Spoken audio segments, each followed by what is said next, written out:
तर्फबाट भनिदिनु हुन र जन्मदिनको सुस्वास्थ्य दीर्घायुको कामना विद्यालयको तर्फबाट गर्दछौँ र यसका उहाँको लागि टीका र पुरस्कार सम्मान गरिदिनु हुनको लागि म आदरणीय यसै विद्यालयका सहायक प्रधानाध्यापक तुलसीराम पाण्डे सरलाई म अगाडि आएर पुरस्कार वितरण गरिदिनु हुन अनुरोध गर्दछु र टीकाले सम्मान गरिदिनु हुन हाम्रो अत्यन्त समाजसेवी बौद्धिक व्यक्तित्व शालिग्राम नेउपानेज्यूलाई म टीकाले सम्मान गरिदिनु हुनको लागि म विनम्र अनुरोध गर्दछु।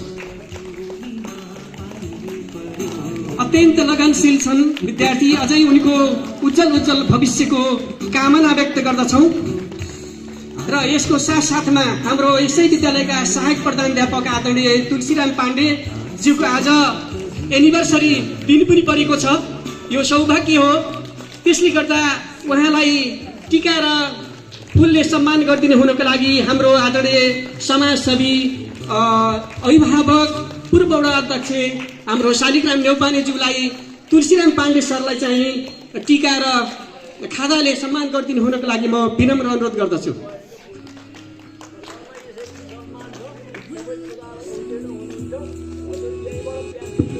सबै विद्यार्थीहरूले ताली बजाउन कन्जुसी नगर्ने, अत्यन्त उहाँ यो विद्यालयको हाम्रो खम्बा हो। उहाँले गर्नु यो विद्यालयलाई कसैले गर्न सक्दैन, त्यति खटेर रात दिन अहोरात्र खटेर यो विद्यालयको शैक्षिक भौतिक हरेक कुरामा चाहिँ उहाँले हरेक समय चाहिँ उहाँले यही समर्पण गर्नुभएको अवस्था छ।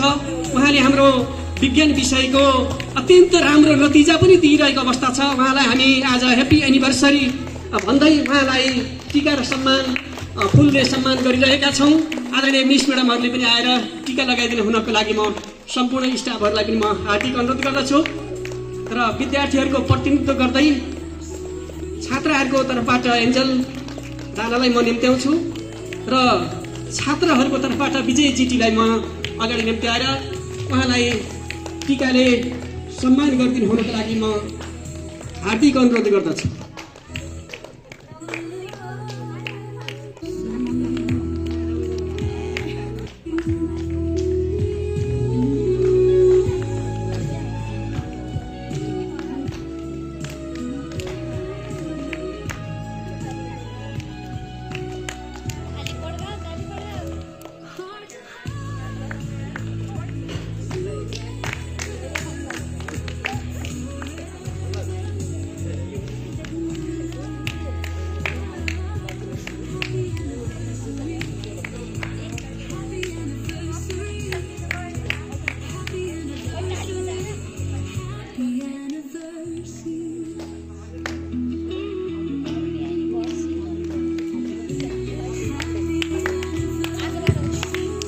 ल कक्षा 6 मा नयाँ विद्यार्थी आज भर्ना हुन आएका छन्।